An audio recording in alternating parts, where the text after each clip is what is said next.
Hi hello welcome to our channel. ఆంధ్రప్రదేశ్లో ఒక అన్న ఉన్నారు.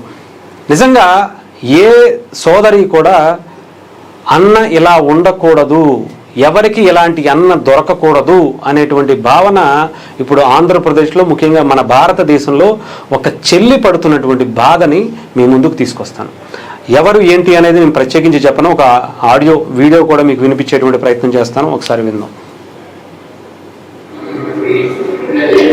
తెలుగుదేశం పార్టీకి ఊడిగం చేసే దాసిలాగా తయారైంది షర్మిల, వైఎస్ షర్మిల. ఇది వైఎస్ షర్మిల గారిని ఒక వైఎస్ఆర్సీపీ పార్టీకి సంబంధించినటువంటి మహేష్ రెడ్డి అనేటువంటి ఒక వ్యక్తి మాట్లాడినటువంటి మాట. దాసి అంటే దీనికి మళ్ళీ నేను ఏదో కొత్త అర్థం తీసుకొచ్చారని ఆయన ఏదో మాట్లాడుతున్నాడు. అంటే భోషడికి అనేటువంటి పదానికి ఎలా కొత్త అర్థం తీసుకొచ్చారో అలాగే వేరే ఈ దాసి అనే పదానికి కూడా మంచిగానే చూపించేటువంటి ప్రయత్నం పాపం అతను వ్యక్తి చేస్తున్నటువంటి కష్టం చూడొచ్చు. అయితే దాసి అనేటువంటి పదాన్ని మీరు నార్మల్గా గూగుల్లో మనకు వచ్చినటువంటి ఏ దేంట్లో అయినా సరే, బుక్కుల్లో కావచ్చు, గూగుల్స్లో కావచ్చు, చాట్ జీపీటీలో కావచ్చు, మీరు కొట్టి చూడొచ్చు దాని అర్థం ఏంటో. దాసి అనేటువంటి మాటని ఒక అన్న తన పార్టీలో ఉన్నటువంటి వ్యక్తులతో అనిపిస్తున్నాడు అంటే ఎంత దౌర్భాగ్యం చెప్పండి. సొంత కన్న తల్లికి, కన్న పాపానికి ఆవిడకి కూడా రంకులంట గట్టినటువంటి గొప్ప చరిత్ర ఈ అన్నకే సొంతం. ఇప్పుడు అదే చెల్లికి గతంలో కూడాను రంగులంట కట్టారు.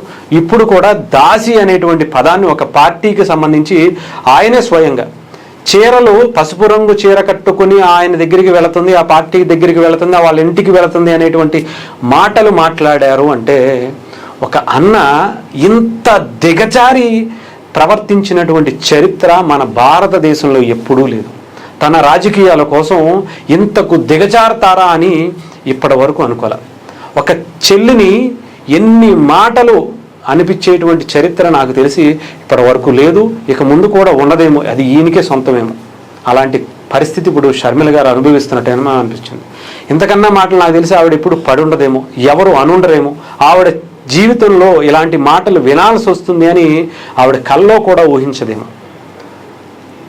ఒక అన్న తన సొంత బాబాయిని, అంటే తండ్రి స్థానంలో ఉండేటువంటి ఒక బాబాయిని గొడ్డలిపోటుతో చంపించేసి గుండెపోటుగా చిత్రీకరించడం కోసం ఆయన చాలా కష్టపడి పక్కా ప్లాన్ ప్రకారం ఆయన దాన్ని అడ్డం పెట్టుకుని రాజకీయాల్లోకి వచ్చి సీఎం అయ్యాడు అని చెప్తే దాని మీద కక్ష పెట్టుకుని రంకులంట కడుతున్నారు.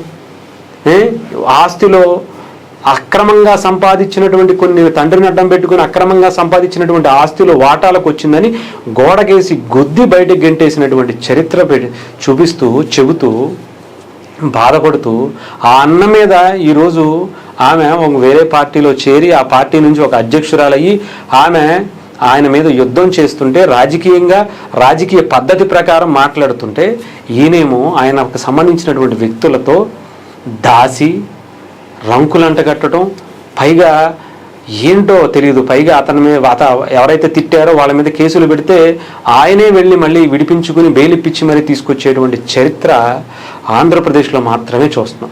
ఏదేమైనా కానీ నిజంగా నాకైతే షర్మిల గారు ఇంతకన్నా అవమానం నాకు తెలిసి ఎప్పుడూ పొందరేమో, ఎప్పుడూ జరగదేమో.